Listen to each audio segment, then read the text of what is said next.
Hi hello నమస్తే అండి. Welcome to Radharani's kitchen.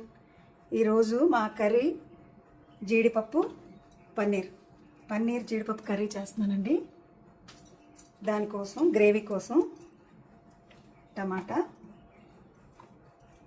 కొన్ని జీడిపప్పులు గ్రేవీ కోసం అండి, కొన్ని ఆనియన్స్, కొంచెం జీలకర్ర, ఇవి మిక్సీ చేసుకుందాం.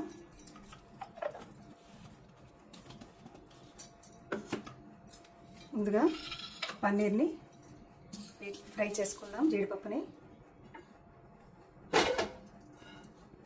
పన్నీర్ వేయించుకోవడానికండి ముందుగా కళాయి పెట్టుకొని ఆయిల్ వేసుకున్నాను. పన్నీరు జీడిపప్పు కర్రీ కదా, ముందు జీడిపప్పుని లైట్గా వేయించుకోండి. జీడిపప్పు వేగిపోయింది, ఇలా తీసుకోండి. ఇప్పుడు పన్నీర్ వేసి ఫ్రై చేసుకోండి.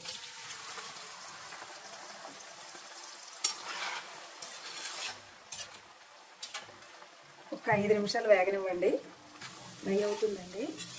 ఇంకా తీసుకుందాం. ఫ్రై అవుతుంది, గిన్నెలోకి తీసేసుకొని కర్రీ రెడీ చేసుకుందాం. ఫ్రై అయిపోయిందండి, అన్నీ తీసేసుకున్నాను. తీసి పక్కన పెట్టుకొని ఇప్పుడు కర్రీకి రెడీ చేసుకున్నాం. ముందుగా కర్రీ కోసం కొంచెం ఆయిల్ వేసుకోండి. తగినంత ఆయిల్ వేసుకొని మనం పన్నీర్ అయితే ఫ్రై చేసాం కదా, ఆయిల్ వేసుకోండి, సరిపోతుంది. ముందుగా ఆనియన్స్,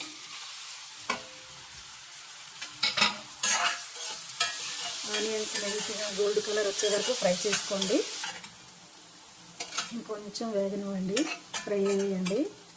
ఇప్పుడు అల్లం వెల్లుల్లి పేస్ట్ వేసుకొని కొంచెం పచ్చివాసన పోయే వరకు వేయించుకోండి. అల్లం వెల్లుల్లి పేస్ట్ వేయండి. కొంచెం పసుపు, కారం, ఉప్పు రుచికి సరిపడా వేసుకోండి. అంటే కూర మీది ఎంత అవసరం అనుకుంటే అంత. మనం ఆనియన్, టమాటా అవి పేస్ట్ చేసుకున్నాం కదా, ఆ పేస్ట్ వేసుకోండి.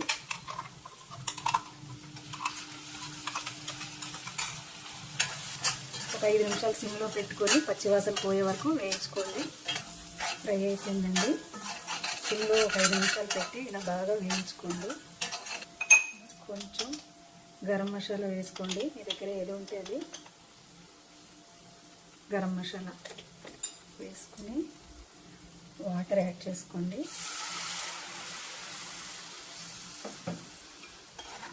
మనం ఫ్రై చేసుకున్న పన్నీర్ పీసెస్ యాడ్ చేసుకోండి.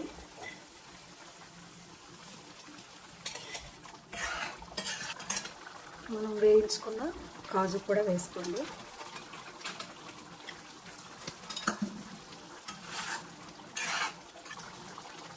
కర్రీ రెడీ అయిందండి.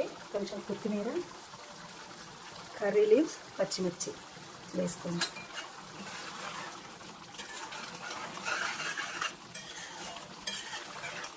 అంతేనండి, చాలా తొందరగా రెడీ అయిపోతుందండి ఈ కర్రీ.